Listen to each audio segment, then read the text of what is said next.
আবার ওই স্কুলে 10 মিনিট 15 মিনিট দেরি হয়েছে।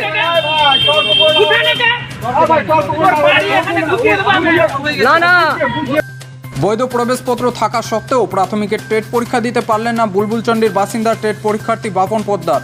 মানিকচকের এনায়েতপুর হাই স্কুলে পরীক্ষা কেন্দ্রে সিট পড়েছিল পরীক্ষার্থীটির।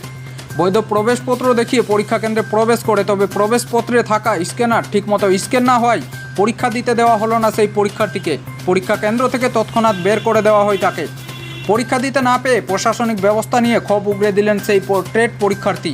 তিনি দাবি করে বলেন, তার প্রবেশপত্র বৈধ থাকলেও তাকে পরীক্ষা দিতে দেওয়া হয়নি। পরীক্ষার দায়িত্বে থাকা আধিকারিকেরা তার প্রবেশপত্র অনলাইনের মাধ্যমে যাচাই করেন। সমস্ত কিছু ঠিক থাকলেও শুধুমাত্র বারকোড স্ক্যান না হয় তাকে পরীক্ষা দিতে দেওয়া হলো না। ব্যুরো রিপোর্ট, সংবাদ বাংলার কথা। প্রাইমারি বোর্ডের একজন ক্যান্ডিডেট, এটা আমার হচ্ছে রেজিস্ট্রেশন অ্যাডমিট কার্ডে আমার এই বারকোডটা দেওয়া স্ক্যান নিচ্ছে না দেখে আমাকে আজকে পরীক্ষা হলে ঢুকতে দেওয়া হলো না। আমার নিয়ে গিয়েছিল স্কুলে, নিয়ে যাওয়ার পরে তারপর আমার কাছ থেকে নিয়ে বলছে স্ক্যান হচ্ছে না দেখে বের করে দেবে। আর আমি অনেক দূর থেকে আসি, আমি একটা অ্যাক্সিডেন্ট পেয়েছি।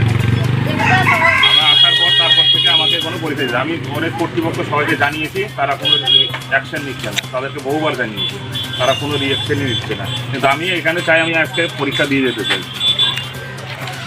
এখানে আমার আধার কার্ড আছে, ছবি আছে, সব কিছু আছে। তা সত্ত্বেও আমাকে বের করে দিল। এই স্কুলের যে প্রধান শিক্ষক আছে উনি বলছেন আমি ওইগুলো দায়িত্ব নিতে পারবো না, আমার চাকরিটা চলে যাবে। এই রেসপন্সিবিলিটিটা কে নেবে?